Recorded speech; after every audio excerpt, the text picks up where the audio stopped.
a ramble, and I have no idea how much that ramble got cut off. So we're just gonna make sure we're good. One extra teaser demanding. I've only got a couple. It's a tricky time for finding teasers for next season, because we're pretty far away from it still. So it's like, are we back? I guess I should double check, make sure we're actually back. Can anyone hear me? Please post in chat if you can hear me. Just anything. Just hello? Say hi.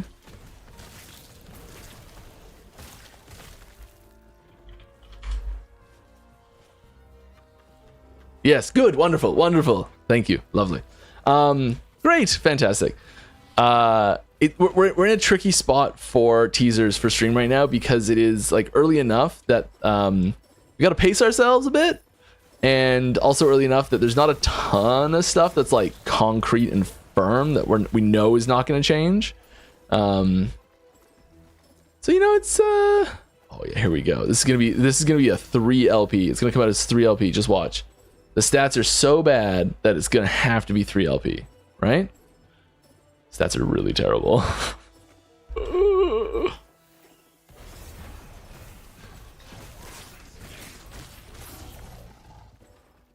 fine. It's fine. Okay. No, you don't need to repost questions. I've got them all listed on a document to the side. I was in the middle of a ramble about leveling and redoing the campaign, and so I'll recap what I was talking about. I think that I was prefacing the story by saying that I think that I could be very wrong about this, and if I am, please tell me. So the question that I was answering was, I would like to see new ways to level without name dropping games. Totally fine, name drop games, go ahead. I know LE isn't an open world concept, but is there talks about adding new types of leveling, like a shared zone with events, a scalable leveling system like monos, or just new dungeons? I just like having to do chapters on every character. Okay, so first thing is, a system like that, while possible, I will caution you by saying that it would mean no changes to endgame for 6 months, probably, to get something like that implemented. So this is like, it's a lot of the things are like a cost benefit of like, what else can we put in that same time, right? So there's 40 features we want to add. One of them gets picked for next season. Next season there's 80 features we want to add. One of them gets picked for next season. You know, and so like the number of features we want to add goes up every season, and we add one every season, sort of thing.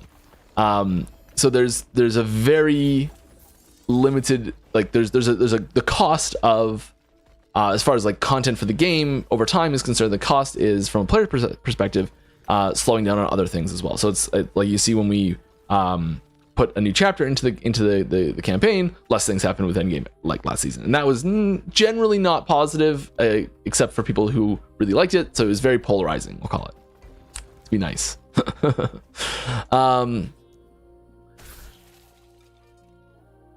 So an alternate leveling system, like adventure mode or something like that, you know, it is something that we need to be sure is really going to be very important to add in. And so I think, and I could be wrong about this part, but the point that I want to make here is I think that we are, how do I say this? If we're talking about alternate leveling systems, I think the goal, like the underlying root cause of the problem, is that people don't want to feel like what they're doing is useless, is a waste of time, is unimportant. I think that's the core issue. And I think the reason why adventure mode in like, let's say, Diablo 3 was so popular, just as an example of something that'd be more similar to what we could implement quickly compared to more of a Diablo 4 style things, is that, gosh darn it, my defenses suck. We need more health, big time. Is that you'd still be doing things that are not progressing the end game. Things that are still not making any difference to how fast you're going to be finding loot. You're still taking the same amount of time to level to end game content. Like it's not a shortcut, that sort of thing. I think the only way we make the that process shortcutting end game, I think that would require a character in the current league to have already completed the campaign in order to access if it was going to be shorter than the campaign. Which means that if you are going to add a system like this, everyone's still doing the campaign at least once per season anyways. Or the system takes the exact same amount of time as the campaign, or even a little bit longer than the campaign, in which case people are possibly not enjoying it for the exact same reason they don't enjoy the campaign now. That's the issue I have with it. Is if you're already not getting the rewards, like the currency drops and the gear drops out of early leveling process in the campaign, you're still not going to get those things out of the bypass alternate leveling system either. And so is it even going to be feeling rewarding at all? Is it even going to feel any different? Is it just going to be, hey, here's a random system where you're going through it, and it's basically just the end game without rewards until you get to the end game with rewards, And I really don't know the answer to this either. So if I'm spouting nonsense, please tell me.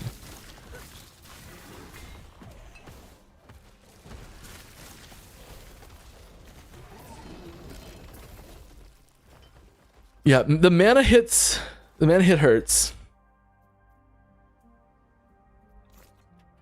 But we need health.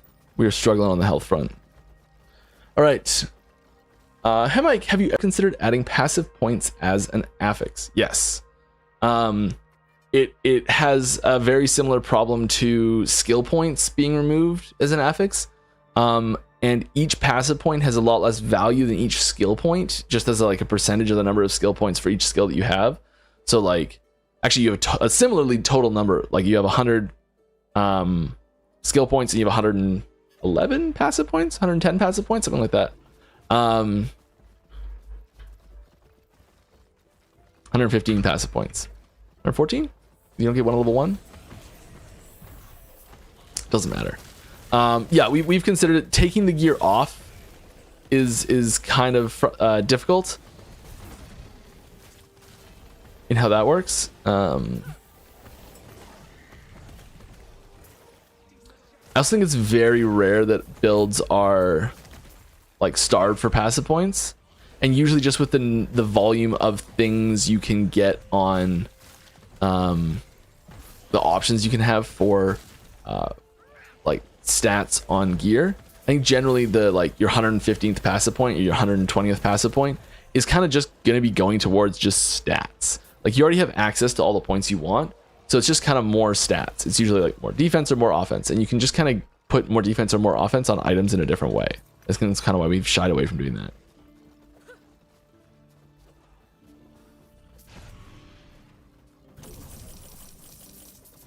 Shiny. Okay, we're in over our heads, clearly, because I keep dying.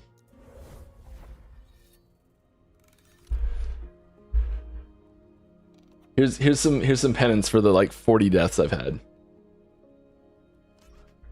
Little fresh tooltip there. Hey Mike, finally got to tune in live. Welcome. Hope you're having fun watching me die over and over again. I've been having to watch VODs the past few weeks due to work, but been playing since EA and wanted to say thank y'all. That's awesome. Love the game overall and have over 1,000 hours of enjoyment. That's awesome.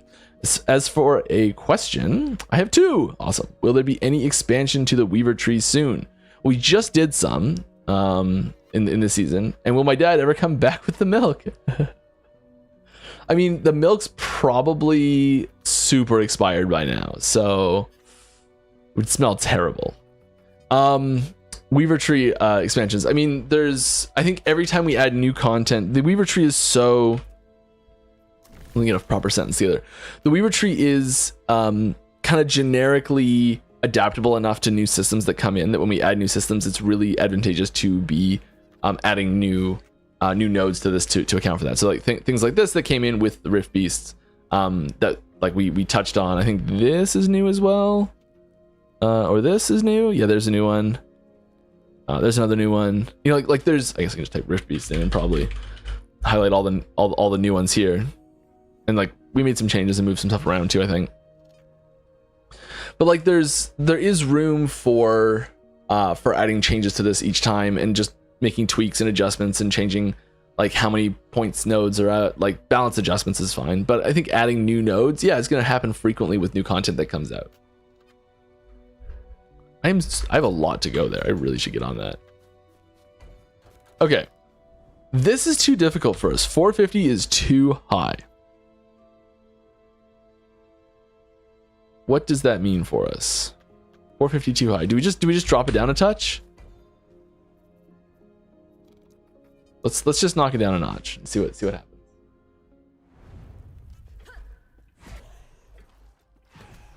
Actually summon our army.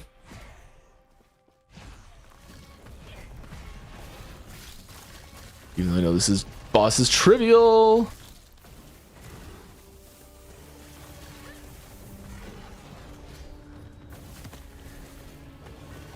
The lack of mana is teaser blocking the screen.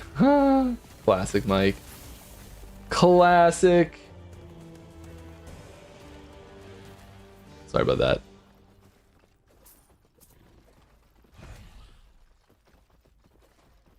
What?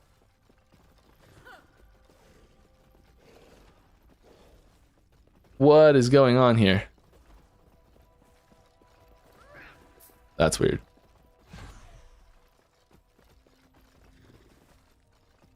How much corruption to cleanse? Yeah, we'll just cleanse 50. Just a scotch. Stuff was going wacky there. We were sinking into the floor. All right, what is something that's outrageous that you'd love to see added to the game that actually has a chance of being added? Outrageous. Outrageous. That's a wild word for this. I have no idea. Outrageous. I think could actually happen.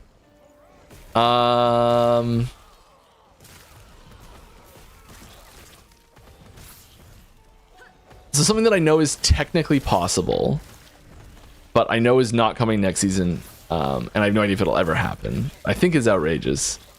So it could possibly happen, but I don't want to get anyone's hopes up about it because there's no plans of doing it. Is items that give abilities, items that give specializable abilities. I think that's outrageous. And is technically possible.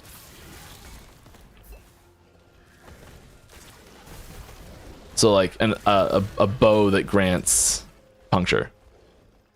You know, that sort of thing.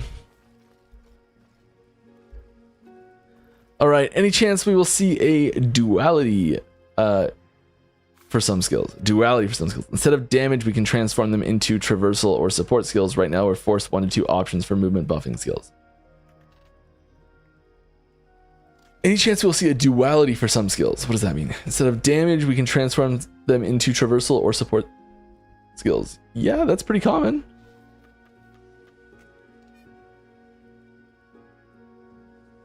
Yeah, I mean, one of the tricky things when you're looking at transformative nodes on a skill, because we've been doing a lot of work with trying to find transformative nodes recently for skill trees, is that you can't invalidate existing nodes on the tree too much. So, what's a good example of this? Let's say you are trying to think of an example that we're not using. Oh gosh. Okay, that's fine. Trying to think of an example we're not using.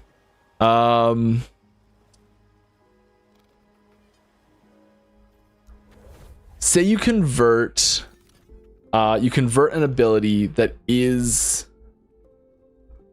it says generically, you convert an ability that's like a melee ability into a like a spell ability. Because we actually do have things that do this, like Tempest Strike does this. Gathering Storm, one of either Gathering Storm or Tempest Strike does this, or maybe both of them. And being able to convert the ability into that new type of ability, new base like style, going from like melee to spell, has the chance to cause significant inconsistencies in the skill tree. So where you're like, these nodes that would normally work before don't work anymore. I think a better example is actually like taking a hit ability and taking it in and turning it into a channeled dot ability. That's probably a more appropriate example.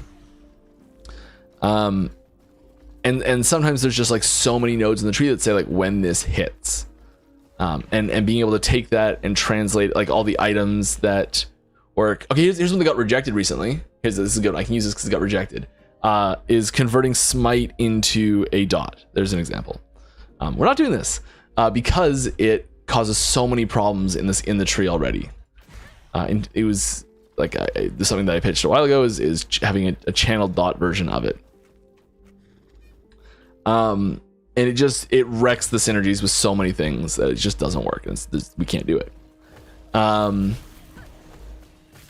I think that's more extreme when you're taking an ability that is like an offensive ability and you're like, okay, it's no longer an offensive ability, now it's a support ability. There's usually a lot of nodes in the tree that it just makes pointless and just does nothing all of a sudden. Or if you do try and adapt them, it makes those nodes so complicated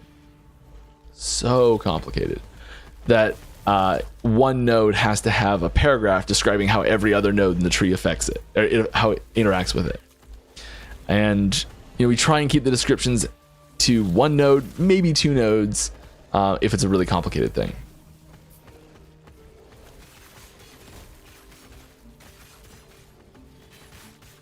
It's doing like no damage. I got a two-handed axe. Should be able to get some hits in.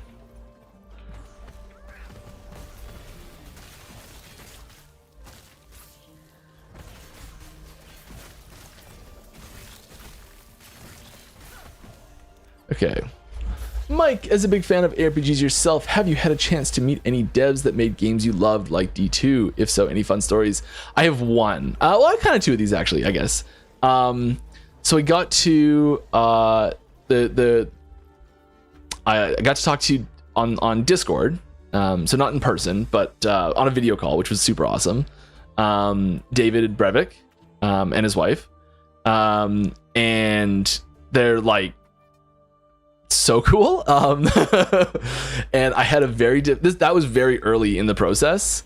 They were like really encouraging and just like they gave us some advice and were really nice about everything, and just it was incredible. That was I had a very difficult time not just squealing like a little girl the entire time.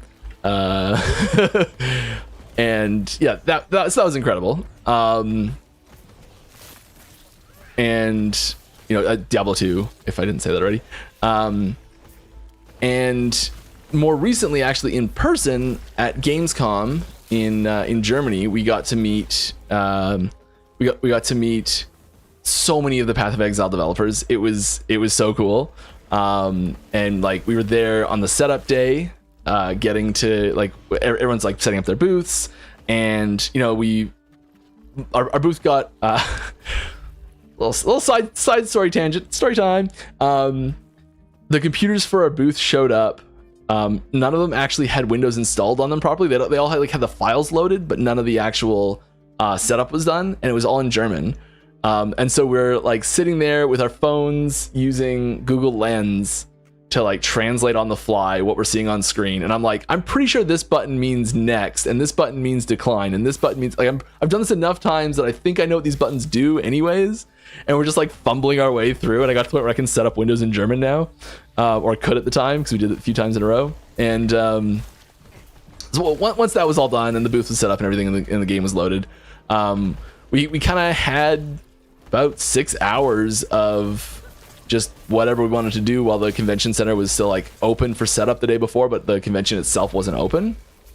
And so we kind of just went wandering, and we found the Path of Exile booth as it was being set up. and a couple of guys that were there. Chris Wilson was there, and he talked to us for like an hour about Last Epoch and about Path of Exile, which was really awesome. Again, super nice, super encouraging, all the sorts of things that you hope for, and yeah, it was really interesting to get their perspective on things, and like there's certain elements of development with the way the two games are sort of different in their skill systems. That was really interesting to talk about the difficulties you have in development in designing things, like what I was talking about like compatibility inside of a skill with nodes, and then when they have their skill gem system where you kind of have a new gem drops and it affects every skill, and having those having that be compatible with such a wide scale and the difficulties there, and like getting to talk about them from the design of these things from different standpoints inside of the various systems was really fun. Then they also let us play the PoE2 demo on the day before as they were setting up, and so there was like 6 of us sitting in the PoE2 booth at Gamescom the day before it opened, just like playing the demo on repeat, which was so awesome. And just being like, oh, the time expired, and they're like, yeah, just go again, it's fine. That was awesome.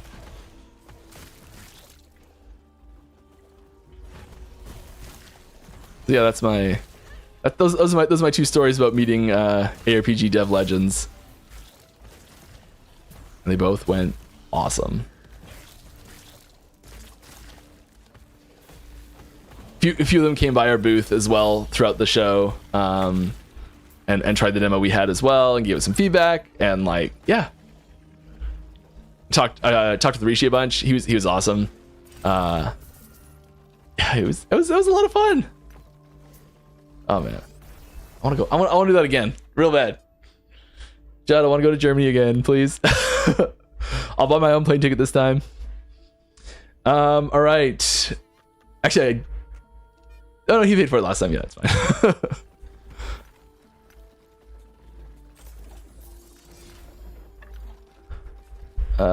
Right. I feel like the whole FP Fortune Potential / unique LP discussion has been caused by the fact that we now have an iterative path to slowly improving items. Is that a good thing? Meaning we can go from what was a super low static chance outside of corruption for dropping something. Oh, this is the imprinting. For dropping something with triple T7 to be conceivably dropping it if you have a slightly worse imprint. Yes. Is the whole if it exists, it should be able to. If it exists, I should be able to acquire it discussion. It's the whole. Sorry, I read that wrong. It's the whole if it exists, I should be able to acquire it discussion. Would you agree? No, I disagree. Or do you think it might be because we now have harder content? Okay. Sorry. I agree that might be part of why it's happening. I think both of those things are contributing to it. I think that the idea of if it exists, I should be able to acquire it.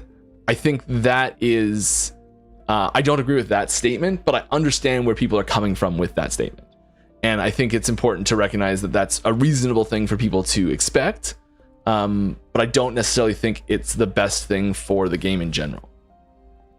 If that makes any sense.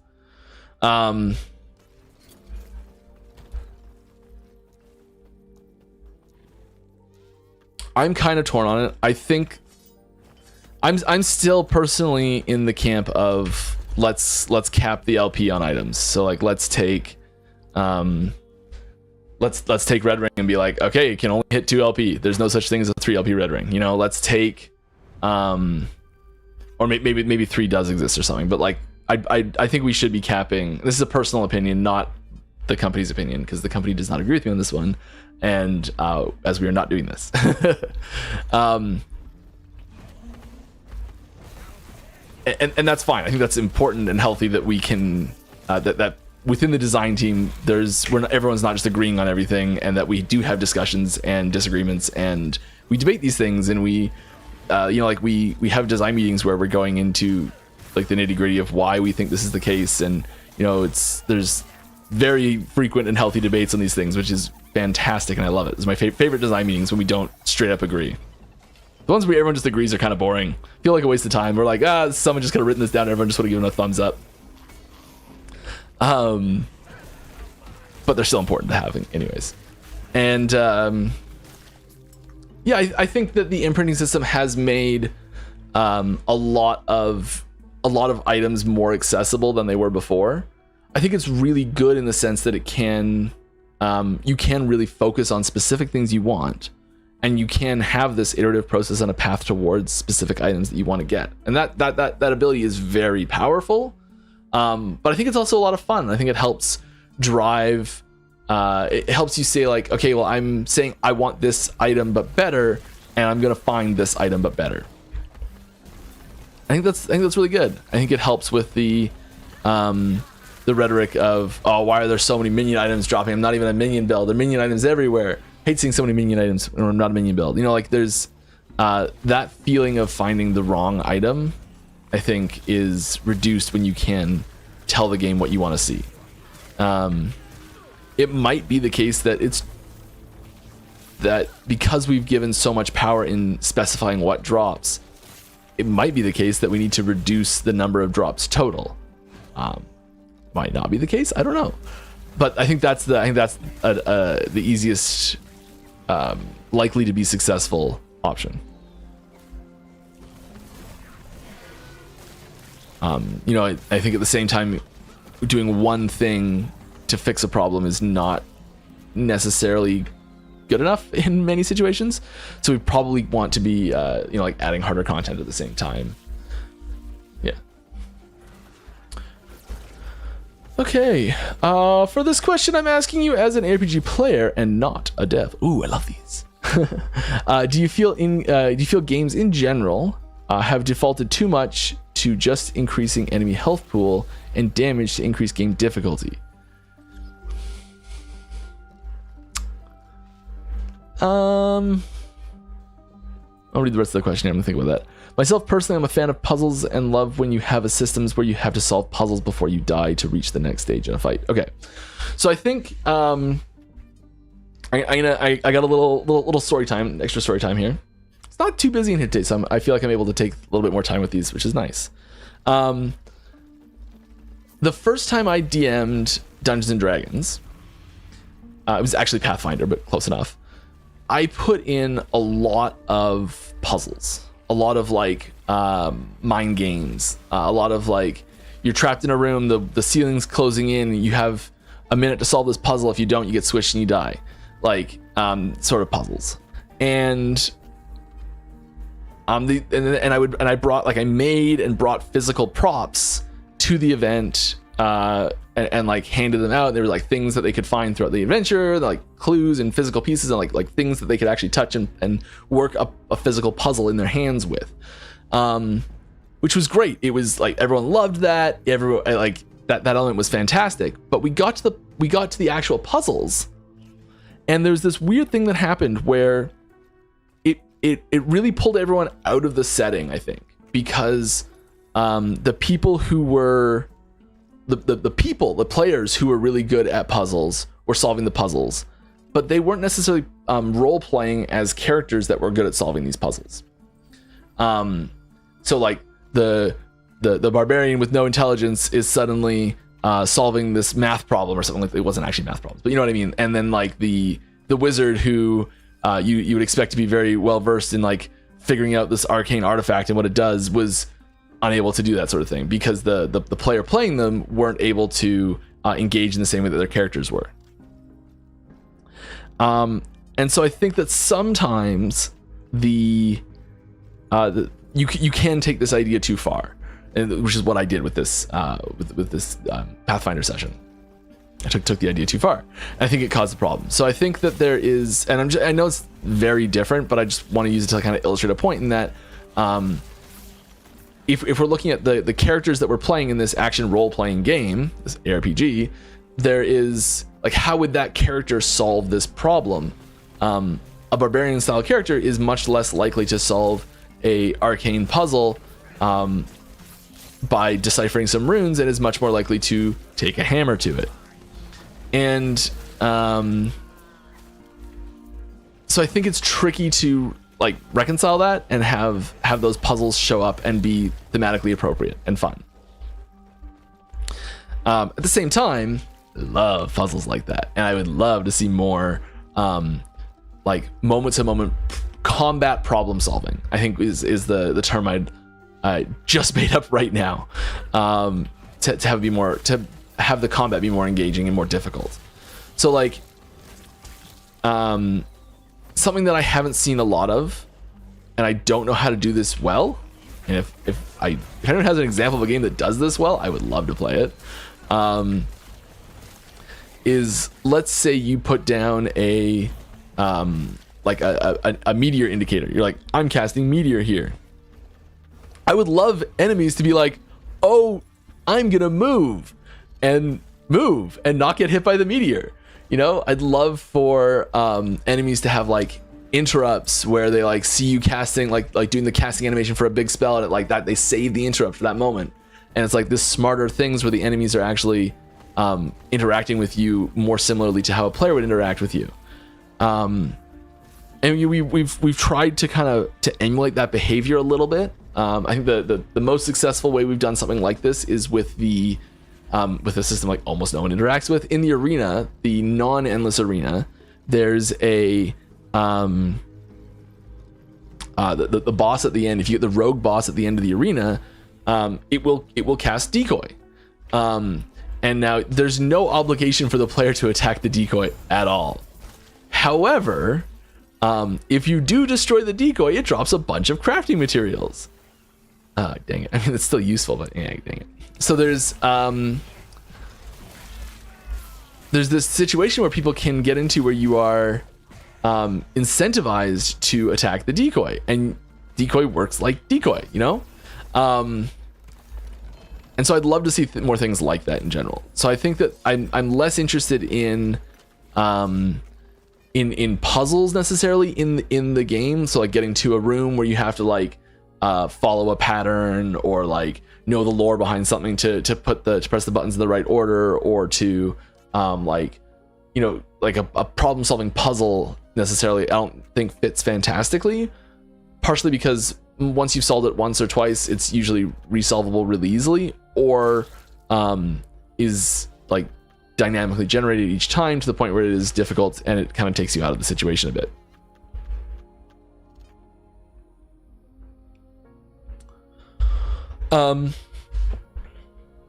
But yeah, I'd love to see more combat problem solving. So this can be things where, you know, enemies can then suddenly have tactics that require specific reactions from the players to interact with.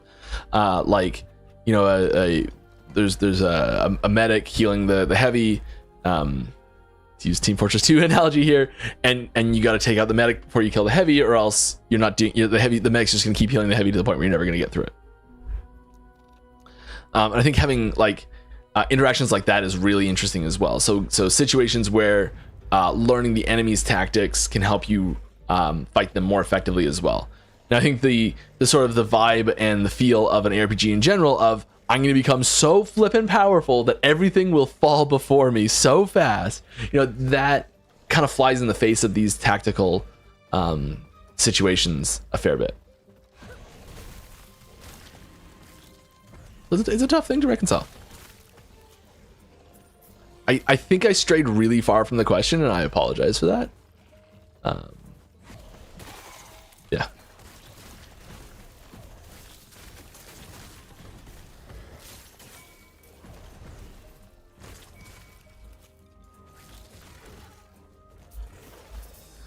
Things that are weird colors, I pick up. We pick up weird colors. All right, whose idea was the Forge Guard? That class design is so cool. Also, I love last Epoch. Thank you, devs. Yeah, I can't take full credit for that one, but I was definitely involved with the design of it. There was a few of us, and it sprung up partially out of a desire for we've been talking about mercenaries a lot at the time, about like Diablo 2 style mercenary content, and trying to work that into a specific class's play pattern, because we didn't want every class to have the same interaction with a mercenary system necessarily. And yeah, Forge Guards are last Epoch mercenaries.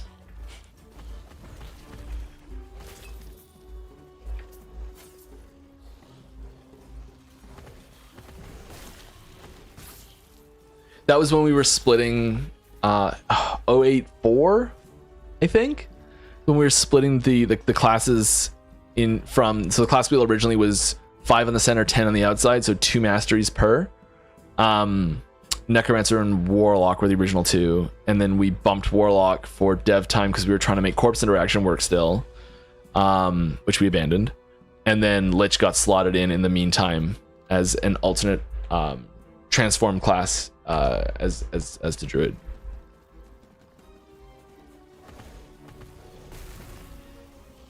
And yeah, we had Void Knight and Paladin. It was Knight that went into Void Knight and Paladin, and we added the third one. We changed it to Sentinel, goes into Forge Guard, Void Knight, and Paladin.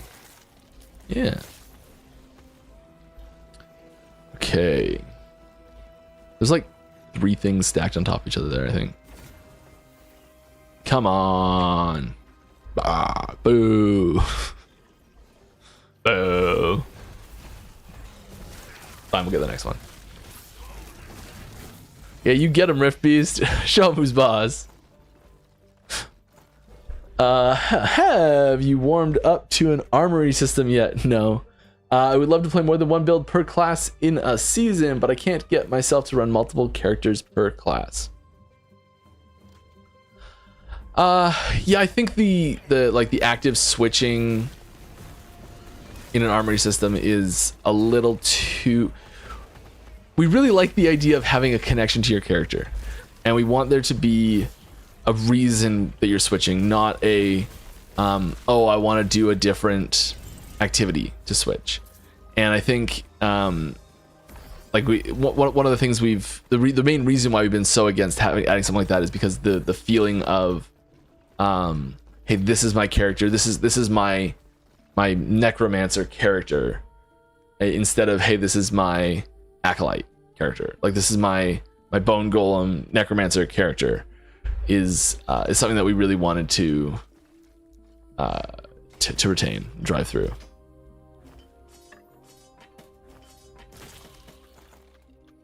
Not even enough room.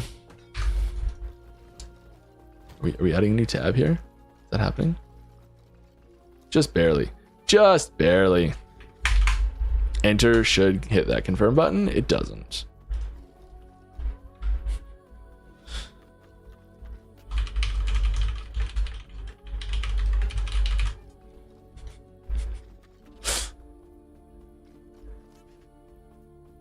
There we go. Bug reports are great. You should do them. All right.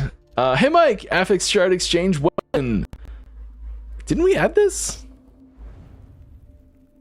Some are hard to find, and there's just so many that we don't use. I could have sworn that I saw this in a... I mean, I guess I never used it in game. I guess we didn't add it. I could have sworn there was a playtest that we did like months ago that had this in it. Maybe it got pulled for some reason. I don't know. Hopefully soon. Hello, Mike. Are there any old underperforming uniques to be revisited soon? I don't have anything specific off the top of my head to talk about with this.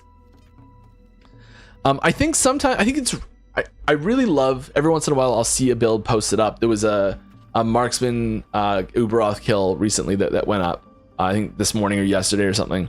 And the chest they're using is like one of the very first chess pieces that got added to the game, and has hardly been touched since, which I loved. So yeah, I think there's room for old uniques to come back without changes, just on the sheer just because other things can suddenly take advantage of it. So there's room for it to happen that way for sure. There are some uniques and old items in general that we are taking some look at. I don't have any specific examples I can talk about, but you know, like that sort of thing is something we do look at from time to time, and I've seen a few recently.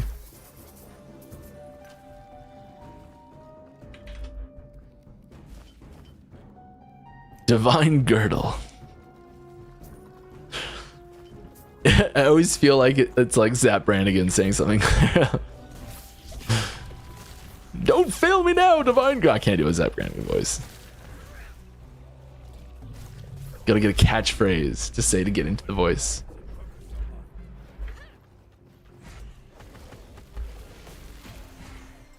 Alright, I'm not gonna try.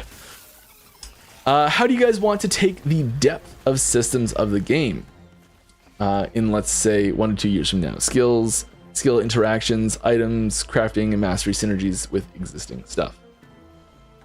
I think there's still some room in the skill system that can be really interesting and rewarding to explore.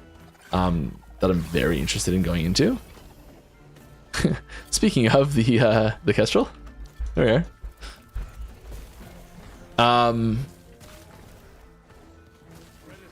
I think that there's adding depth to systems is almost always good, as long as it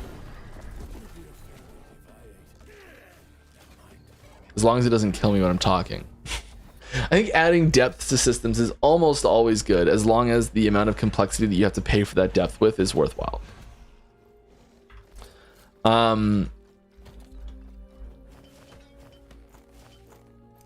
And it's usually not too hard.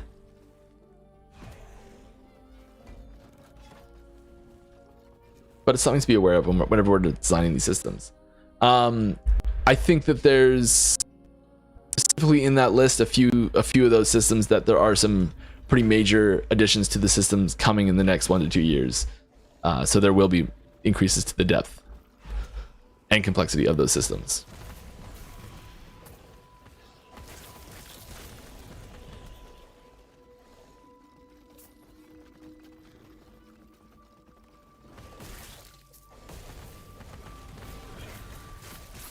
Oh, we just had a huge merge happen yesterday that I've been trying to get done for almost a month now. Oh, it felt so good. Relating to one of those systems.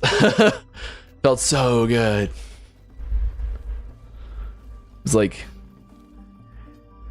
we have a policy of not having branches exist, like mega branches exist off the project for more than like a few months on the outside. Like that's craziness to have it be more than a couple months sort of thing. And this one's been off on the side, on a side branch for it was started like a month into 1.1.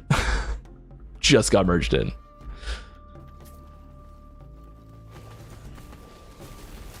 It's like part 1 of 10.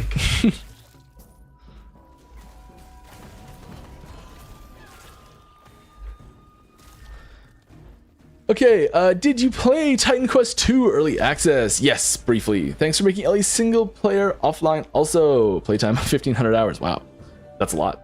I played a little bit of Titan Quest 2. I haven't really gone too deep into it yet. I really want to wait and like, I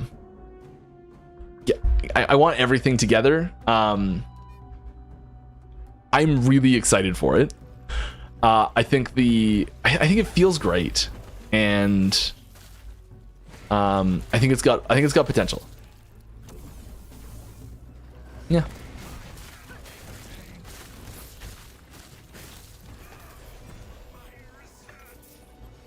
Hey, it's the best item in the game.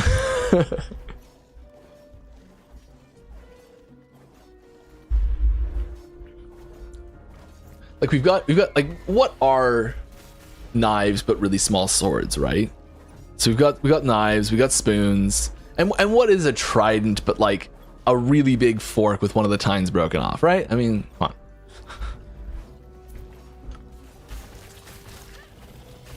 Cutlery of Doom. So we had to have a spoon.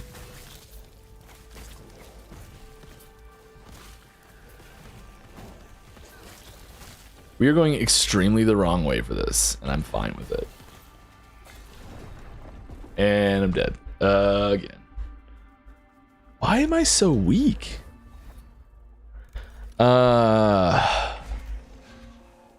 Mike. You know what it is? You know what it is? I haven't gone in and found I know I've got some items that are good for this, that are just sitting in here somewhere to slap onto this thing. I've just got to go through and actually find the right ones and like actually make them up. But sitting here watching me look through items is boring, and I can ramble while playing. So ramble away.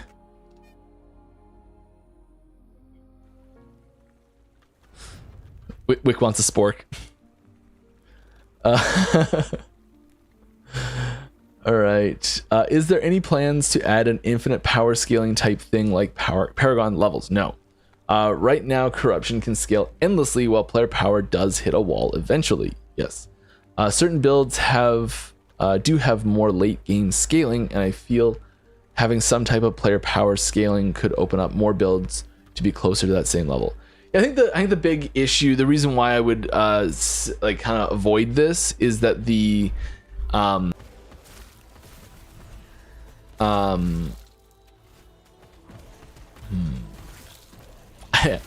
think the opposite's actually better to do. Yeah, it sounds ridiculous.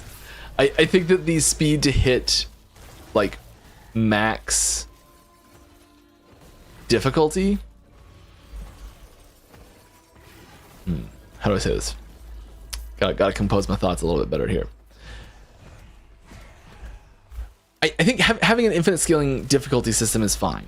I think that the rate that the difficulty increases at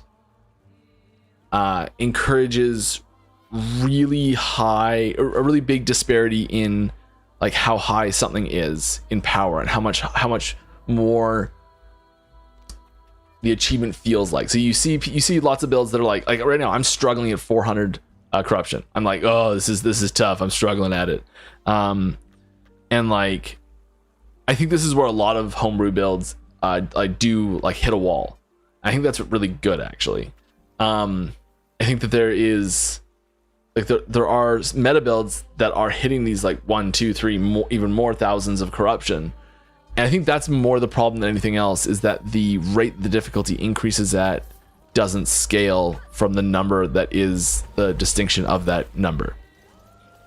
Basically, the amount of difficulty that one corruption adds between 1,000 and 1,001, that 1 point of corruption is the same amount of difficulty, but it's a lower percentage of relative difficulty. More sense to have the corruption scale the difficulty faster to make that not feel as bad for people who aren't hitting these ridiculously high-powered meta builds. And it's freezing again. No!